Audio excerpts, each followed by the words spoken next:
premeditada não, né?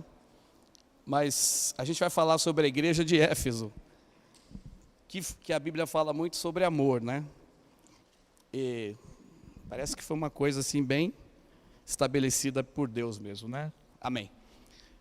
Apocalipse capítulo 2. Eu quero falar por alguns minutos falamos sobre a última igreja na semana passada, a igreja de Laodiceia. E hoje eu quero falar sobre uma igreja que desapareceu. Esse é o tema da mensagem. A igreja que não cuidou de uma coisa que é primordial para ela. E essa igreja, então, desapareceu. Nós ouvimos falar de igrejas que são fundadas, denominações, mas hoje eu quero falar de uma igreja que desapareceu e o perigo, o alerta que nós precisamos ter com relação às nossas vidas espirituais. Apocalipse capítulo 2, diz assim, versículo 1. Ao anjo da igreja em Éfeso, escreve: estas coisas diz aquele que conserva na mão direita as 7 estrelas e que anda no meio dos 7 candeeiros de ouro. Conheço as tuas obras, tanto o teu labor como a tua perseverança, e que não podes suportar homens maus, e que puseste à prova os que a si mesmo se declaram apóstolos e não são, e os achaste mentirosos.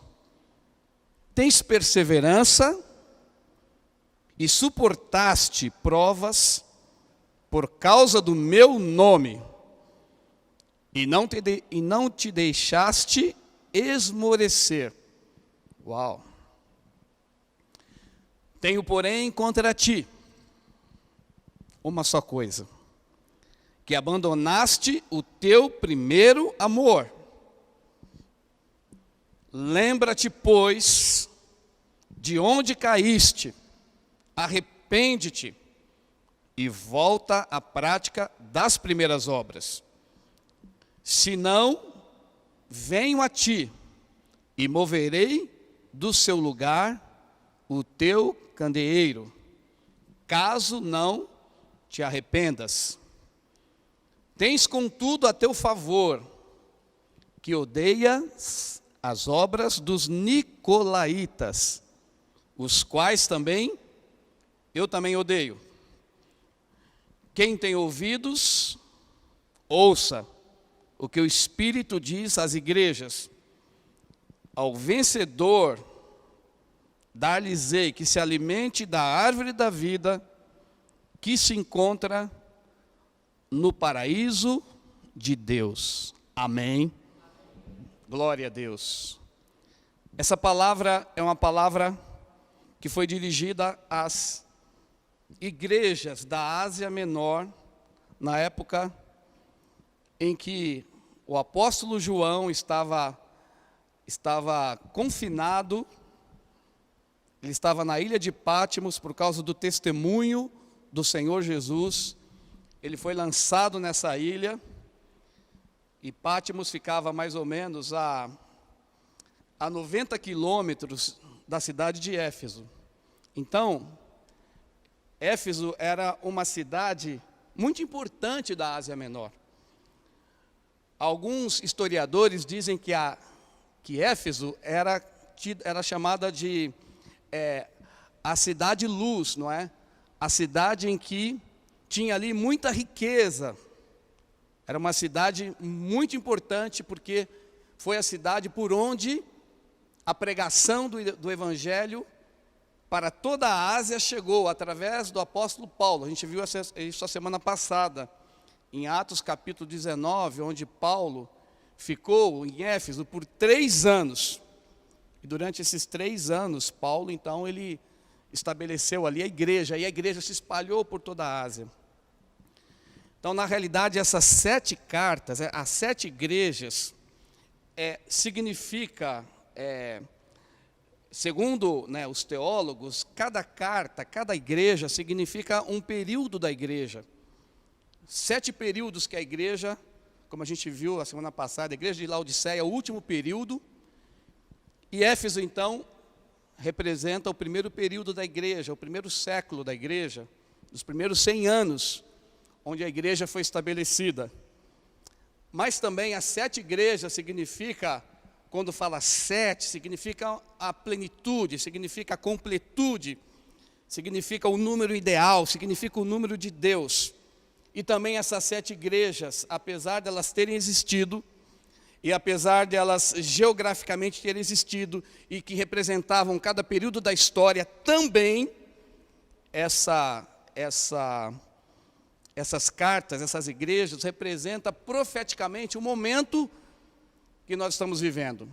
Então, são 7 cartas destinadas à igreja. Então, em cada uma delas, Deus se apresenta como Senhor, como Salvador, como aquele que é ressurreto, e também Deus fala sobre, elogia a igreja, né? E também fala sobre a repreensão, a exortação, e por fim, Deus dá uma promessa. Não é diferente aqui na igreja de Éfeso. Ela vai receber uma primeira, o Senhor vai se apresentar a essa igreja, e depois Deus vai elogiar a igreja, mas Deus também vai exortar, Deus vai repreender, e por fim, Deus vai dar uma promessa. Então, essa igreja de Éfeso, é muito importante a gente entender geograficamente onde ela estava situada.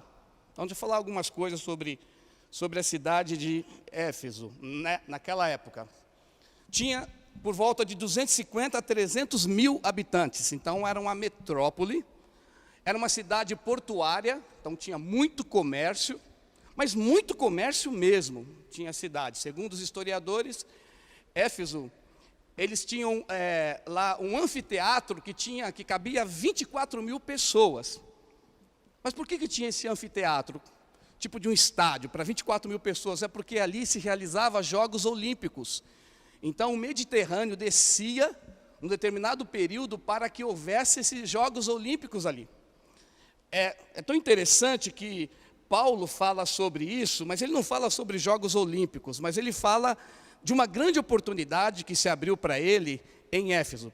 Se você olhar em 1 Coríntios capítulo 16, versículo 8, Paulo diz assim, fazendo alusão à cidade de Éfeso. 1 Coríntios 16,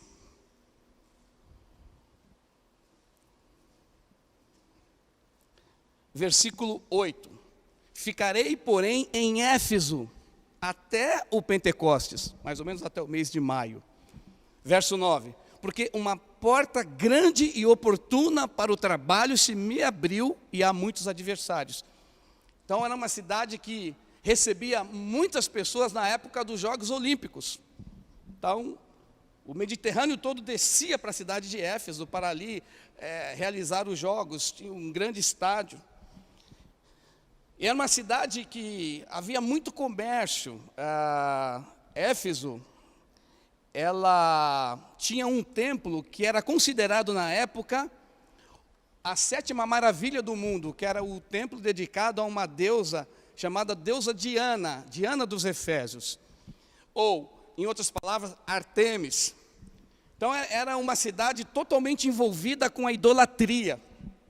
Para vocês terem uma ideia, o templo da deusa Diana dos Efésios tinha, segundo os historiadores, 112 colunas de mais ou menos 12 metros de altura cada coluna, 18 metros de altura cada coluna. Então era a 7ª maravilha do mundo, considerada da época. Havia na cidade muito comércio, muita idolatria, muito comércio referente a essa deusa. E E era um espírito muito forte que agia na cidade de Éfeso, para vocês terem uma ideia. Os cultos a essa deusa, havia muito, as pessoas se embriagavam e faziam orgias sexuais. Era muito terrível isso. Mas era uma prática. Tanto é que Paulo, quando vai se referir à igreja, ele diz assim: não vos embriagueis com vinho, mas enchei-vos do Espírito, porque havia, a cidade se embebedava muito nas festas a essa deusa Diana. E Paulo fundou essa igreja de Éfeso. Uma coisa importante sobre a palavra Éfeso significa prazeroso e desejável. Então, era uma cidade que tinha muitos prazeres mundanos, era uma cidade envolvida por essa deusa Diana, era uma cidade idólatra. Eu vou falar aqui alguns pastores que passaram pela cidade, pela igreja em Éfeso. Apolo, que a Bíblia diz que ele era um homem poderoso em obras e palavras, foram pastores da igreja em Éfeso. Timóteo, o próprio Paulo por 3 anos, fundando a igreja, e o apóstolo João. Segundo os historiadores, João foi pastor dessa igreja. Foi o último pastor que passou por essa igreja, o apóstolo João, que foi para a ilha de Patmos. Então, a igreja de Éfeso foi constituída por grandes homens de Deus que ali estabeleceram essa igreja de Éfeso. Essa igreja, ela começou muito bem. Então, eu queria... Volta aqui para Atos 19. Essa igreja, ela começou assim, de uma forma poderosa, irmãos.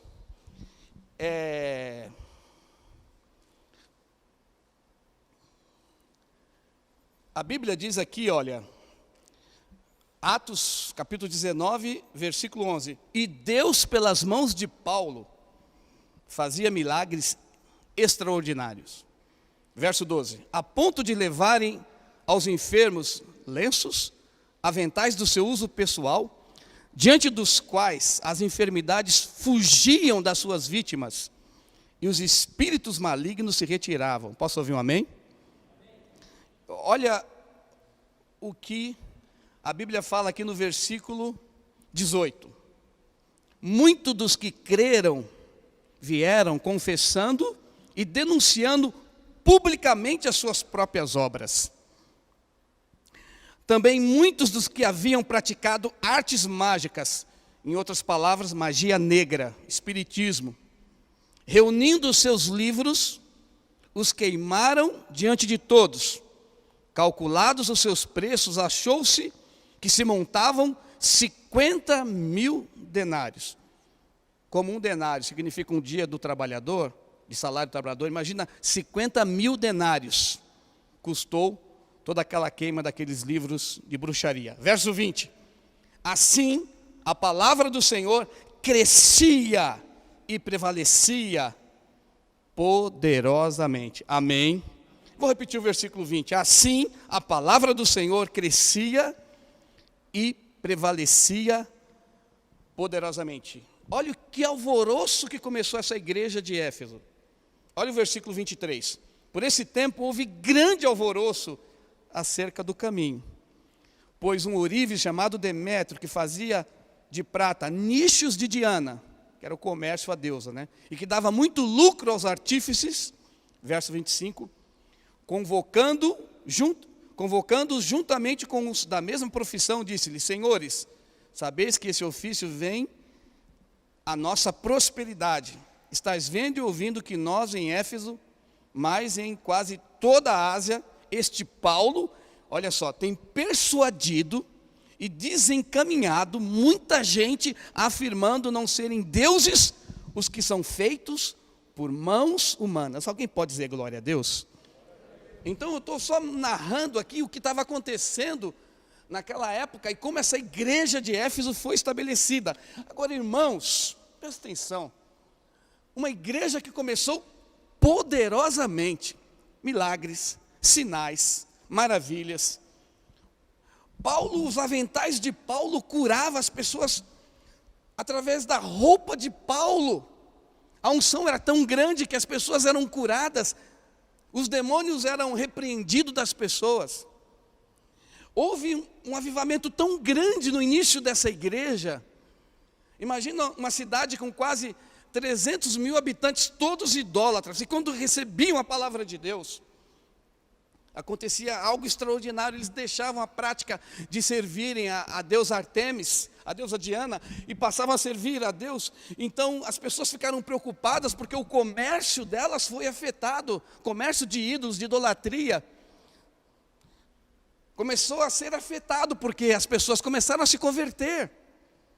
Então as pessoas houve um alvoroço na cidade, porque a igreja poderosa nasceu ali. Amém? Amém. Mas por que eu estou dizendo isso? Porque essa igreja poderosa, que nasceu debaixo do poder do Espírito Santo, desapareceu. Desapareceu. Hoje, para vocês terem uma ideia, Éfeso fica ali na região do Mediterrâneo, na Ásia Menor. Mais ou menos, a cidade de Éfeso não existe mais, tá? É só ruínas. Mas a região se chama Turquia. E eu peguei no Google, né? Consulte Google, né?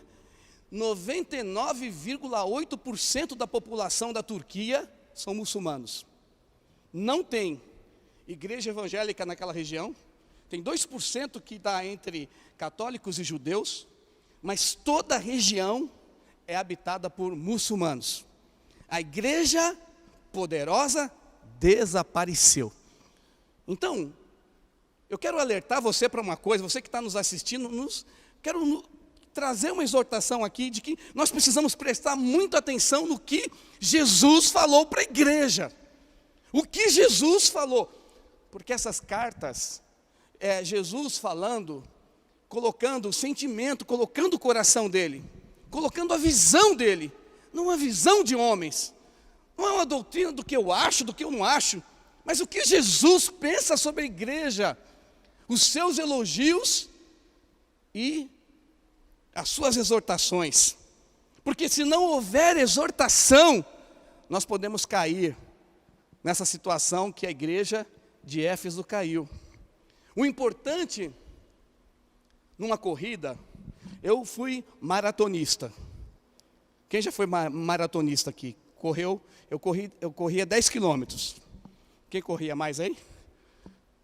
Alguém corria mais? Só quando você era assaltante, né? Você corria mais da polícia. Mas assim, o maratonista, eu me lembro que eu fui fazer a corrida de 10 quilômetros. O que aconteceu? Nós ganhamos, a equipe do quartel ganhou, mas eu fazia parte da equipe, corria 10 quilômetros. Mas eu fui o último que cheguei da equipe. Por quê? Porque eu não consegui equilibrar. Dá para entender? Porque quando você corre uma corrida de 100 metros, então você já larga que nem um puro sangue, né?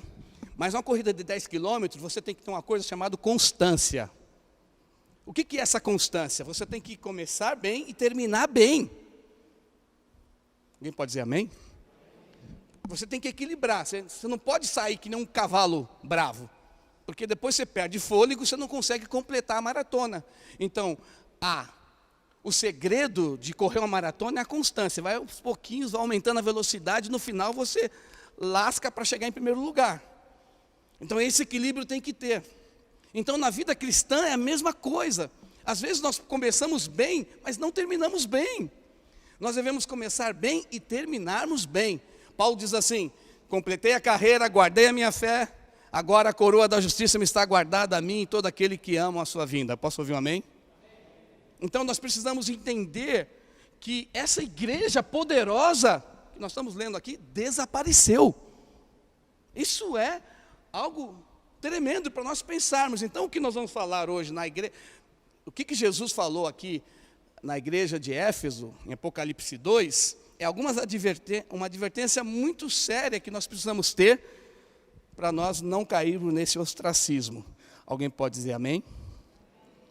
Então vamos voltar para Apocalipse 2, depois dessa introdução, para você entender melhor. Agora você vai ler Apocalipse 2 com mais entendimento. Vamos lá. Ao anjo da igreja em Éfeso escreve: essas coisas diz aquele que conserva na mão direita 7 estrelas e anda no meio dos 7 candeeiros de ouro.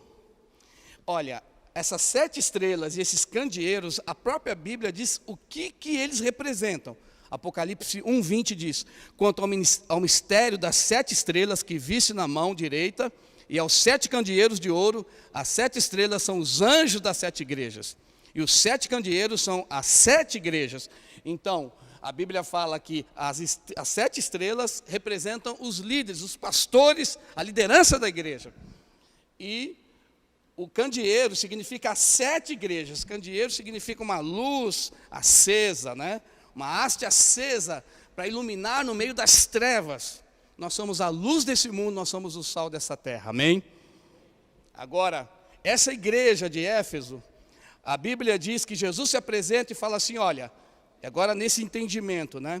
Aquele que conserva na mão direita as 7 estrelas e que anda no meio dos 7 candeeiros de ouro. Deus está falando, olha, a minha parte eu vou fazer. Agora você tem que fazer a sua parte.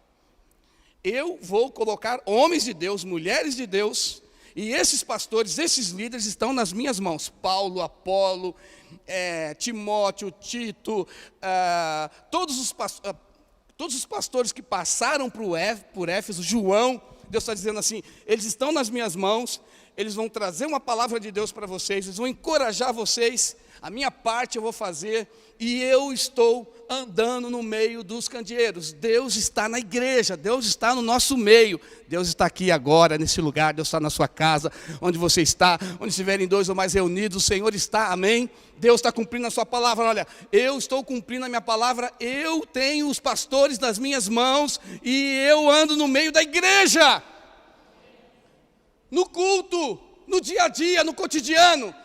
Deus está no nosso meio agora, nesse momento. Cristo está passeando, amém? Receba essa influência de Deus na sua vida, em nome de Jesus. Então vamos lá, verso 2: conheço as tuas obras e o teu labor. Aqui tem uma diferença entre obras e labor. Obras é aquilo que você faz cotidianamente, labor seria mais ou menos aquilo que você faz por encargo e não por cargo. Então, mais ou menos assim, né? Você faz além daquilo que te pede. Então, era uma igreja que fazia tanto obras como labor. Uma igreja diz assim: conheço a tua perseverança, que não pode suportar homens maus, e que pusestes à prova os que a si mesmos se declaram apóstolos e não são, e os achaste mentirosos. Então, era uma igreja que trabalhava, era uma igreja que perseverava, era uma igreja que fazia obras e labor, ou seja, uma igreja que se dedicava ao extremo servindo o Senhor. Agora, só fazer a obra de Deus, fazer as coisas para Deus, não nos dá a autenticidade de que nós vamos chegar no final da carreira bem. Ter perseverança também não é suficiente. E mais, essa igreja era tão poderosa que aqueles que não eram apóstolos, eles tinham discernimento. Isso aqui não é de Deus, esse homem não é de Deus, essa mulher não é de Deus, está falando as coisas que não são de Deus. Eles tinham discernimento espiritual. Só ter discernimento espiritual também não te garante que você vai chegar até o fim. Só fluir nos dons espirituais não te garante que você vai chegar até o fim da carreira, firme com o Senhor. Que mais? Verso 3: tens perseverança e suportaste provas por causa do meu nome, e não te deixaste esmorecer. Suportar prova também não é o fundamento básico para nós chegarmos até o fim e não desaparecermos, não negarmos a nossa fé, não entrarmos no ostracismo, não entrarmos na apatia que domina a igreja hoje.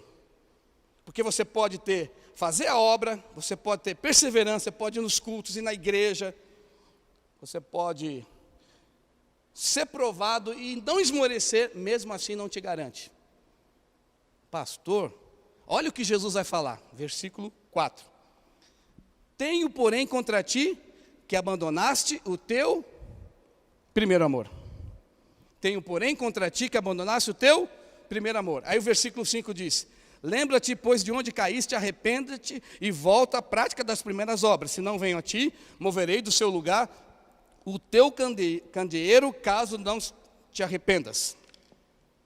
Então veja bem, a igreja que tinha obras, uma igreja que tinha perseverança, uma igreja que tinha discernimento, mas uma igreja que não tinha amor. E a Bíblia fala que não é qualquer tipo de amor, é o primeiro amor. O primeiro amor é um fator decisivo para que você possa ter uma constância para chegar na carreira e agradando ao Senhor e chegar como um verdadeiro vencedor. Amém? Agora, por que a igreja de Éfeso entrou nessa apatia?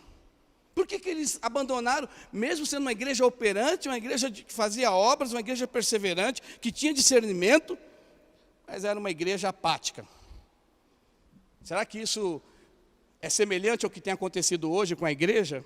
Pessoas apáticas dentro da igreja, pessoas frias, pessoas mornas, como diz lá na igreja de Laodiceia. Então deixa eu falar de onde veio a palavra apático. Lá na Grécia, havia uma filosofia chamada estoicismo. O que essa filosofia, os estoicos diziam, né? Então, eles diziam que você teria que meditar muito para que você pudesse, então, poder fugir das suas emoções, estar acima das suas emoções. Então, o estoicismo dizia o seguinte: através do pensamento e da meditação, de uma vida contemplativa, as pessoas meditando chegavam acima das preocupações e ocupações da alma e entravam numa condição que não teriam nem tristeza nem alegria, uma indiferença a tudo que estava acontecendo. Então a pessoa podia sofrer dor, a pessoa podia, numa circunstância, ter uma perda muito grande, mas aquilo não iria abater as suas emoções nem a sua alma, porque a pessoa chegou num estado de alma que ela está acima das emoções. Então uma pessoa que é indiferente a tudo que está acontecendo ao seu derredor. Então essa filosofia estava muito, muito evidente na igreja de Éfeso, na cultura helenista, na cultura grega. Estoicismo era uma filosofia que deixava as pessoas, e ainda usou a palavra apáticos, ou seja, apatia. Então uma pessoa apática é uma pessoa que é indiferente das coisas que estão acontecendo. Ela não sente mais nada, ela não sente alegria, nem sente tristeza. Ela simplesmente, ela vai numa meditação que fica acima das suas emoções. Então isso era o problema, que essa filosofia havia entrado dentro da igreja de Éfeso. E por causa disso, as pessoas haviam perdido, né, essa paixão. E a Bíblia diz, olha, volta ao primeiro amor. Volta à prática novamente do primeiro amor. Lembra-te de onde caíste e volta. O amor é importante. Amém, irmãos? É o amor que é a força propulsora, é a força motriz, é aquilo que nos impulsiona, é a paixão. Nós não podemos perder a paixão. Nós não podemos perder aquela alegria de orar. Hoje nós estávamos orando, os pastores choraram, eu estava ali chorando também. Que maravilha a gente poder orar e chorar. Que maravilha a gente poder louvar e se alegrar. A gente não pode perder essa paixão que nós temos por Jesus, amém? Eu sei que nós estamos vivendo um período difícil, não está tendo culto presencial assim, de uma forma que nós gostaríamos de ter, você que está nos assistindo, mas saiba de uma coisa, nós precisamos recuperar esse primeiro amor, aquele amor, paixão. Estou vendo aqui o Ângelo e a Fernanda, dá para ver na cara do Ângelo, irmãos, ele me ligou 10 vezes essa semana pedindo para fazer o noivado. Eu ligava para ele e falava, Fernanda. Eu falei, não é Fernanda, é o pastor Edilson que está falando. Porque paixão é assim. Eu me lembro quando eu conheci a Vilma. Gente, eu conheci a Vilma, meu Deus. Sabe o que significava? Eu não dormia de noite, eu ficava pensando. Um dia eu orei, Senhor, eu nem tinha falado com ela, vai ser a minha esposa. E eu me lembro que estava um céu estrelado, eu olhei para fora, olhei as estrelas, e a estrela falou, essa é a sua amada. Aquela paixão, aquela coisa gostosa, né? Gente, a gente precisa sentir isso novamente. A gente precisa ter essa experiência, e essa paixão, né? esse amor. Aí você fala assim, mas pastor, mas o amor não é uma aliança? Sim, o amor é aliança e amor também é sentimento. Não é só aliança. A aliança é o teu compromisso, amém? Agora, o sentimento você tem que semear. Então, hoje eu estou casado há 34 anos, né? Eu tenho um compromisso, eu tenho um amor profundo pela minha esposa. Agora eu tenho que semear todos os dias na vida dela, ela semear na minha vida a paixão. Dá para entender? Uma coisa diferente da outra. Então, eu tenho que tratá-la bem, falar coisas boas para ela, cuidar dela, falar palavras de amor, dar presente, aleluia, né? Agora o shopping está abrindo, ô glória. Então você pode dar comprar um presente. Isso é bom, porque isso vai o quê? Produzindo, não é? Um ambiente. Assim é também com o Senhor. Teu relacionamento com Deus não pode ser um relacionamento só de aliança. Não, eu sou de Jesus, sou salvo, eu dou o dízimo, eu vou na igreja. Não, isso é religiosidade. Deus quer que você tenha, que você semeie e que você seja envolvido nessa atmosfera da presença, da glória, da vida de Deus. Quem está entendendo? Amém? E nós temos essa condição. Deixa eu ler alguns textos assim para vocês. João capítulo 21. Deixa eu correr aqui. Já estou terminando, tá?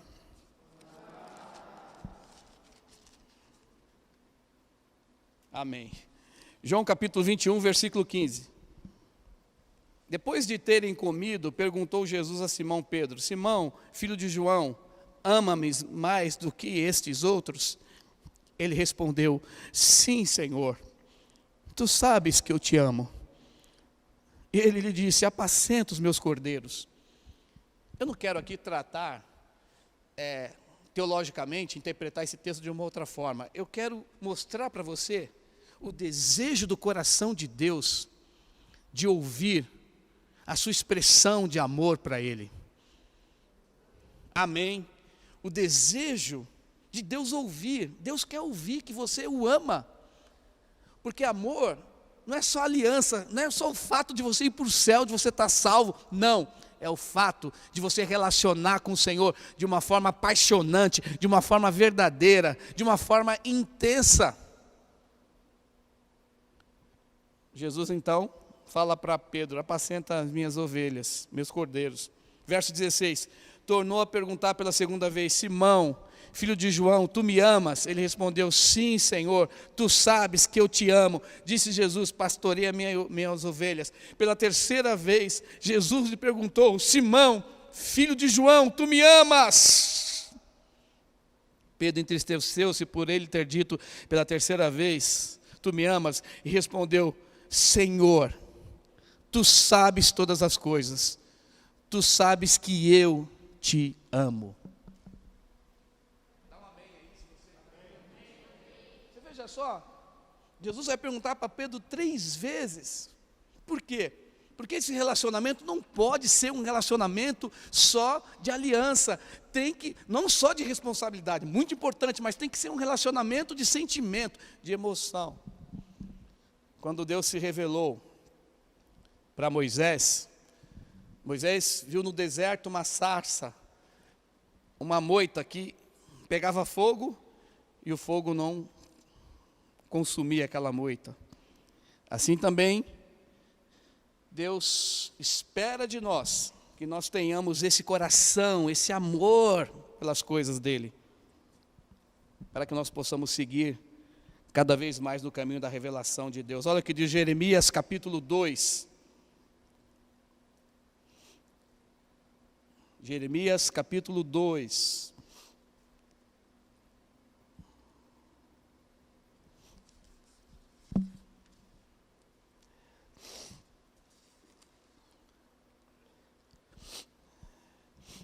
A mim me veio a palavra do Senhor dizendo: vai e clama aos ouvidos de Jerusalém. Assim diz o Senhor: lembro-me de ti, da tua afeição, quando era jovem, e do teu amor, quando noiva.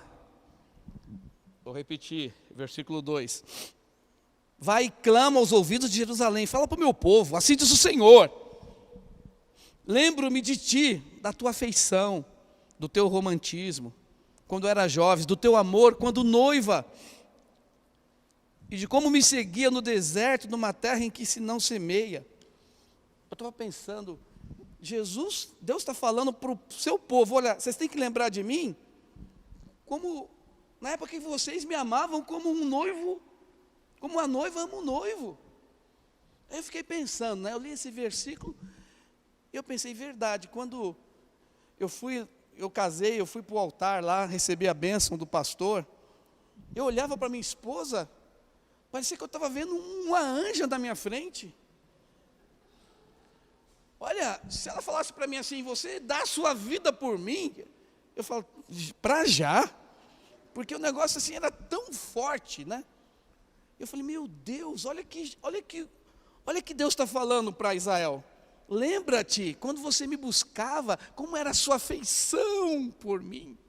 Deus está procurando pessoas que estão apaixonadas por Ele. Uma geração não apática, mas uma geração apaixonada pelo Senhor. Alguém pode dizer um glória a Deus aí?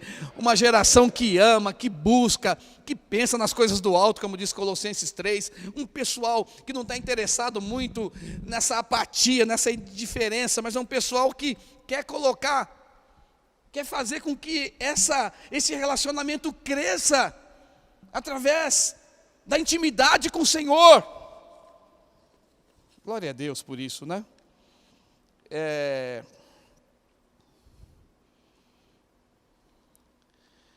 Eu gosto de um texto aqui, está em Provérbios capítulo 26, versículo 10, que diz o seguinte. Provérbios capítulo 26, versículo 20, desculpa. Sem lenha o fogo se apaga, e não havendo maldizente, cessa a contenda. Sem lenha o fogo se apaga. Se não tiver lenha, o fogo uma hora apaga. Então essa igreja de Éfeso foi uma igreja que tinha muita coisa boa, mas ela não colocou lenha no relacionamento com Deus, na intimidade com o Senhor. E o fogo se apagou. Eu quero declarar sobre a tua vida nessa noite, em nome de Jesus, que o fogo do Espírito Santo não vai se apagar na sua vida. Que a sua paixão não vai se apagar. Você vai colocar lenha nessa fogueira em nome de Jesus. Pastor, como eu coloco lenha na fogueira? Quando você adora o Senhor, quando você vai para o culto, quando você medita nas coisas de Deus, quando você se volta para as coisas do Senhor, você está colocando lenha na fogueira. Então, a paixão tem que ser cultivada. Esse primeiro amor tem que ser cultivado através da sua atitude. A Bíblia fala assim, achegai-vos a mim e eu me achegarei a vós. Deus não vai se achegar a você. Você que tem que se achegar a Ele. Amém? Você tem que buscar. Ele já entregou o seu Filho por você, já te deu salvação, já te deu o Espírito Santo, já te deu a palavra de Deus. Agora a atitude é sua, de preservar, de fazer com que essa paixão possa acender um fogo tremendo, um fogo que vai durar até a vinda do Senhor e lá por toda a eternidade. Eu não penso que a gente vai lá para o céu para ficar apático. Não, nós vamos para o céu fervoroso de espírito, ficar ali na presença do Senhor. Como é que eu acendo esse fogo no meu coração? Está aqui Salmo capítulo 39.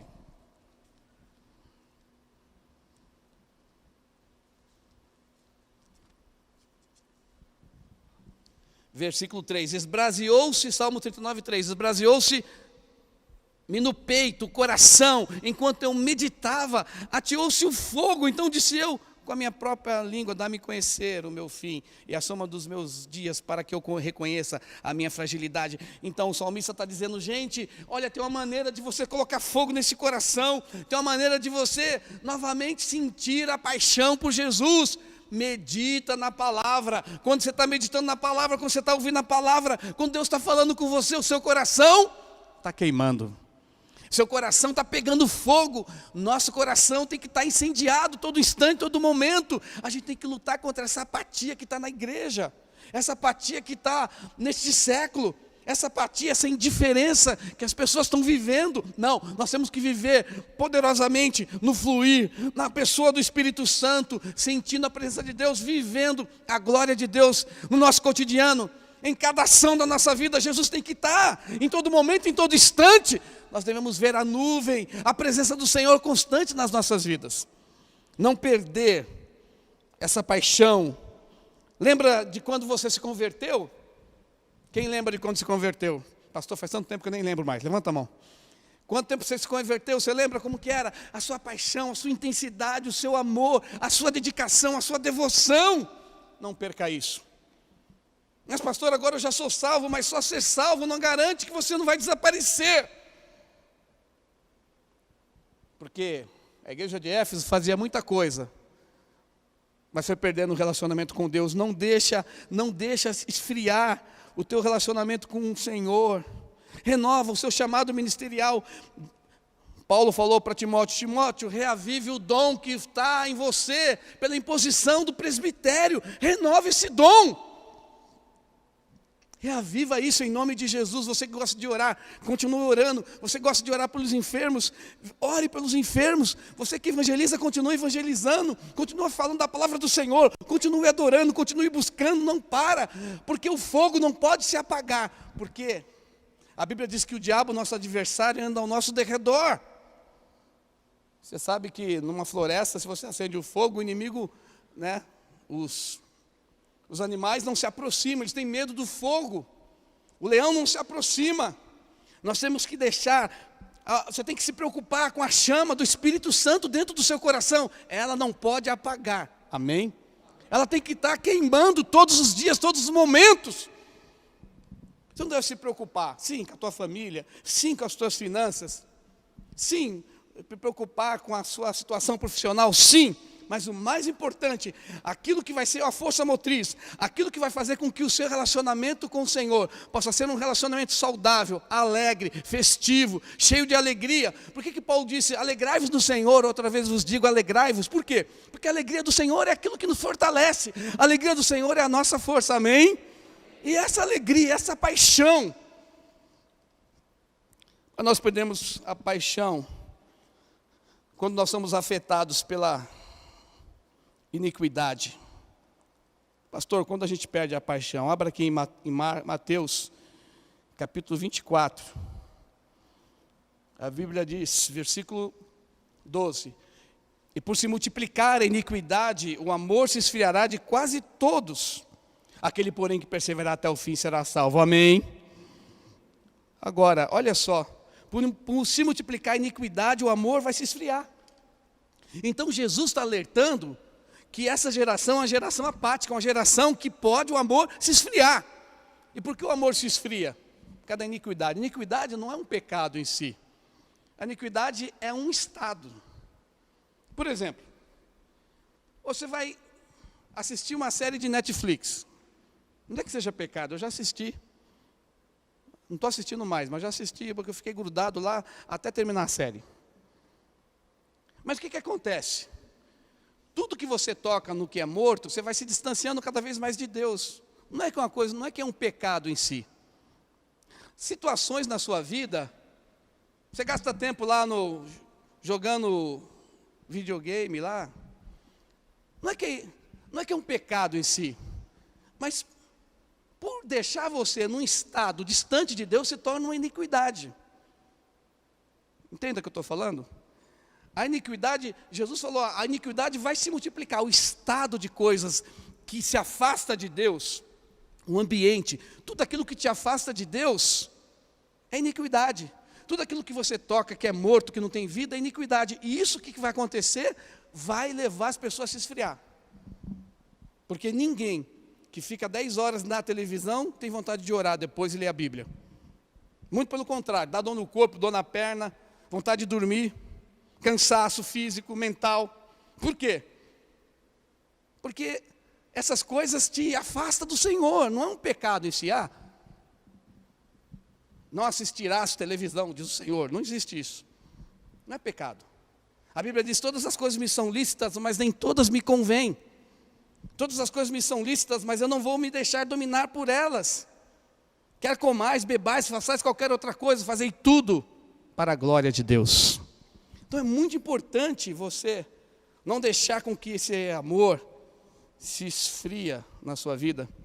Quando é que a gente perde essa paixão, pastor? Quando a gente permite que algo precioso se torne comum. Você percebeu que a gente só valoriza aquilo que a gente perde? Não é comum. Você está no culto aqui, tem algumas pessoas presencial aqui. Não é comum esse lugar, não. Aqui é casa de Deus. Não é comum esse momento que você está assistindo a pregação pela internet. Não é comum, não. Há uma glória do Senhor. Valorize isso. A presença do Espírito Santo está aqui. Deus está falando. Deus está bradando do alto monte.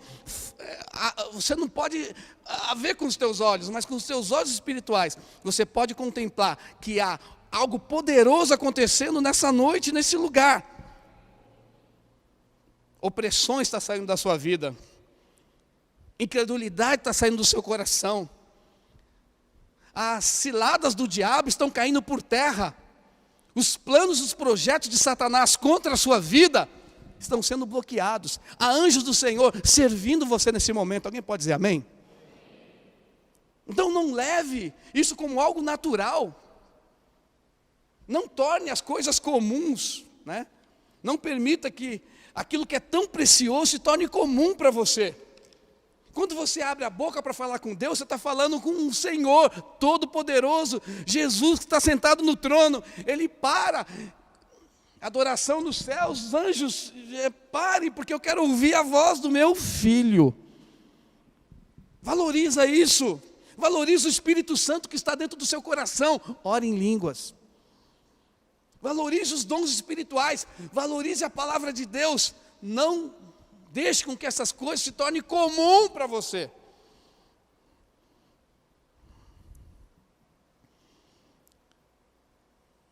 Perdemos a paixão quando não estabelecemos novos alvos. Não renovamos os sonhos. Não temos desafios, entramos na zona de conforto. E aí, a gente permite-se ser contaminado pela apatia do mundo. Essa geração apática, não há paixão por ideais, por realizações, utopias.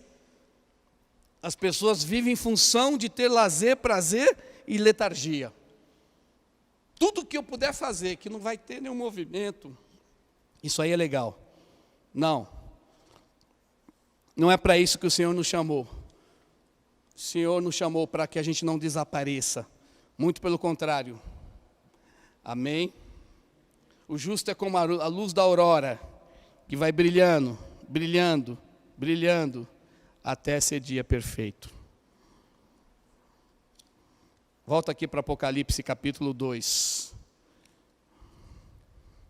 Tenho, porém, contra ti, versículo 4, que abandonaste o teu primeiro amor. Lembra-te de onde caíste, arrependa-te e volte à prática das primeiras obras. Se não, venho a ti e moverei do seu lugar o teu candeeiro, caso não te arrependas. No caso da igreja de Éfeso, o Senhor removeu o candeeiro deles. Verso 6. Tem, contudo, a teu favor que odeie as obras dos nicolaítas, os quais também odeio. Para você entender o que é essa obra de nicolaíta, olha o versículo 14. Tenho, todavia, contra ti algumas coisas, pois que tens aí os que sustentam a doutrina de Balaão, o qual ensinava a Balaque a armar ciladas diante dos filhos de Israel para comerem coisas sacrificadas aos ídolos e praticarem a prostituição. Verso 15. Outros sim também tu tens os que da mesma forma sustentam a doutrina dos nicolaítas. Então, doutrina de Balaão é da mesma forma a doutrina dos nicolaítas. Bom, as pessoas não sabem bem ao certo, mas eu peguei uma explicação que eu achei interessante. Não é que é isso, mas pode ser isso. Por exemplo, em Atos capítulo 6, esses nicolaítas eram pessoas que seguiam os ensinos de Nicolau. E Nicolau, na Bíblia, em Atos 6, foi um dos diáconos da igreja primitiva.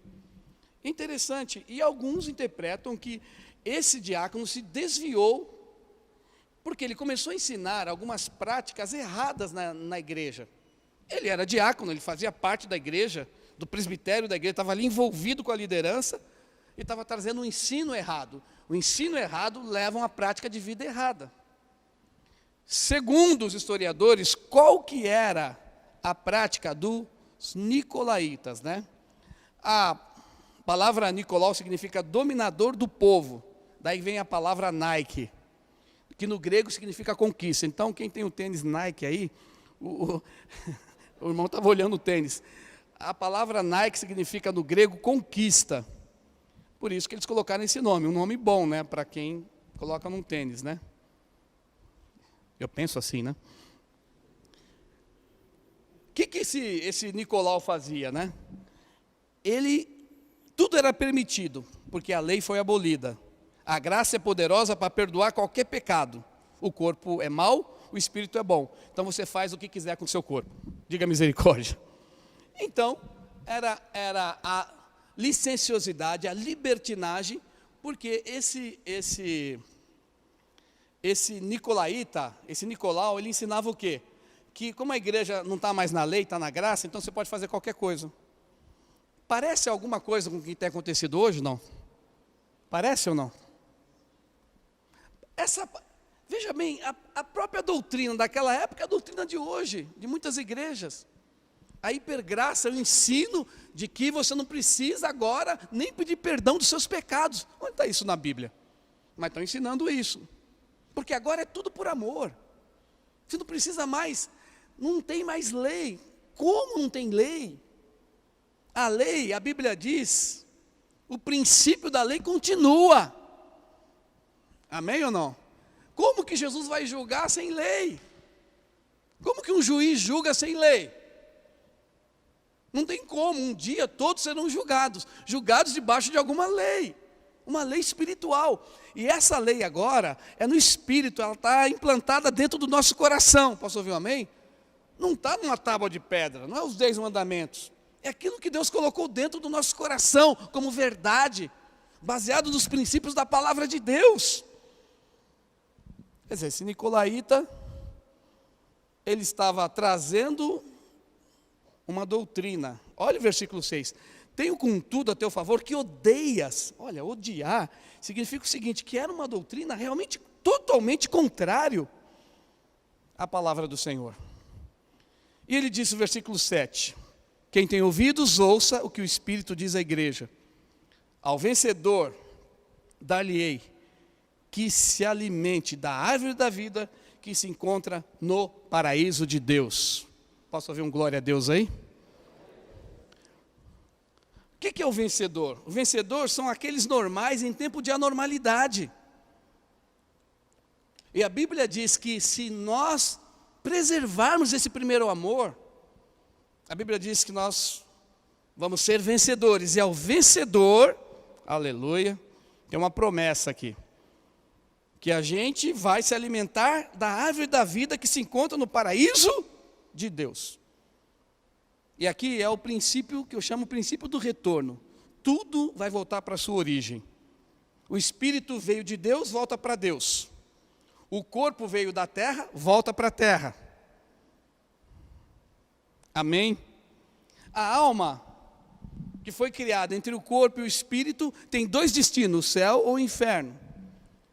Mas um dia, o que aconteceu no jardim do Éden, vai voltar tudo de novo.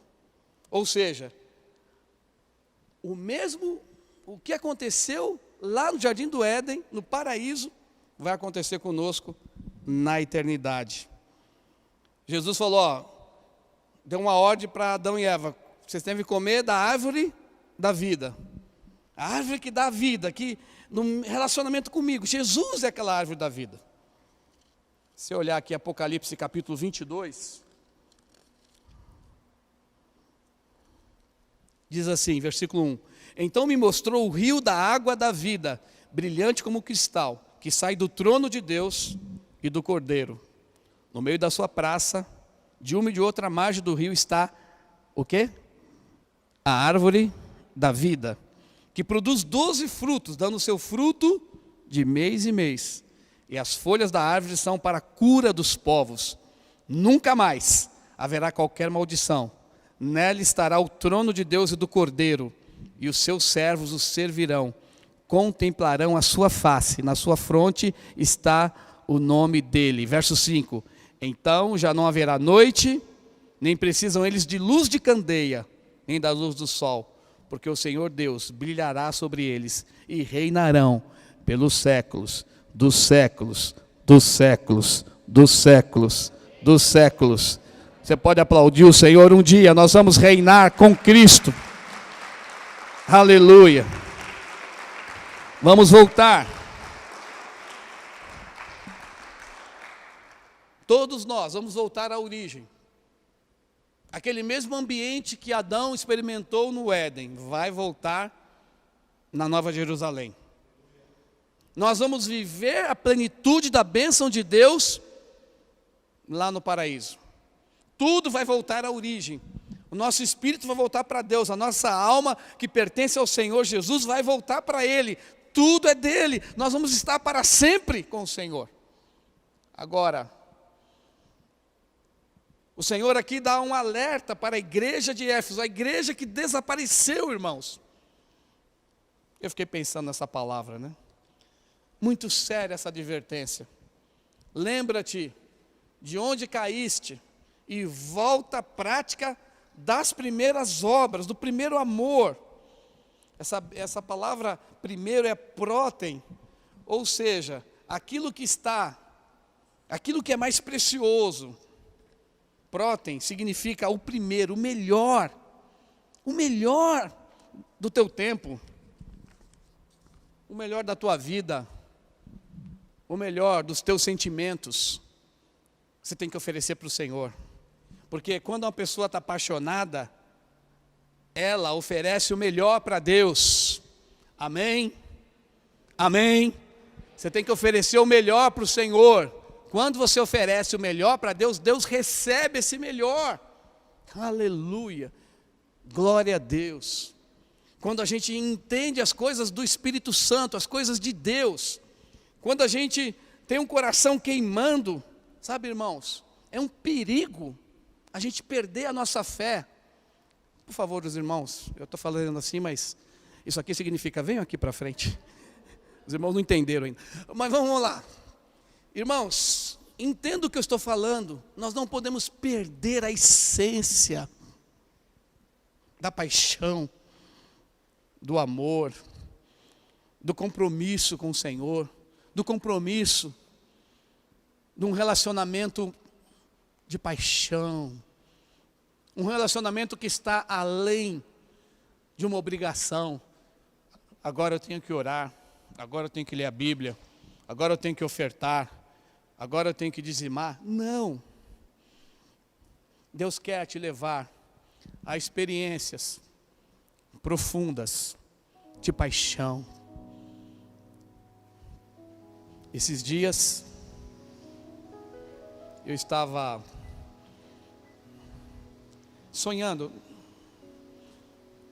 Eu sonhei que essa igreja tinha bastante pessoas. Eu subi aqui no púlpito e alguém estava pregando. Não sei se era algum pastor estava pregando. Eu me lembro que eu subi por essa escada desse lado aqui. O pastor estava pregando e eu fui atravessando o púlpito no sonho. E eu cheguei mais ou menos nesse lugar aqui. Exatamente aqui. No sonho eu me via nesse lugar. E de repente eu olhava para os céus. E começava a ver o céu, eu comecei a ver o céu se abrindo. Eu vi o trono de Deus. Eu não vi Jesus, não é? Mas eu vi o trono de Deus. Sei que era uma coisa tão forte, que eu caí. Eu comecei a gritar e era algo assim tão maravilhoso, tão forte, tão glorioso, que eu deitado aqui no púlpito eu falava: Jesus, eu não quero sair daqui, não quero sair desse lugar, porque esse é o lugar mais maravilhoso.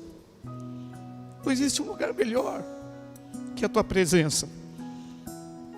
Irmãos, não existe algo melhor do que você experimentar todos os dias a presença de Deus na sua vida.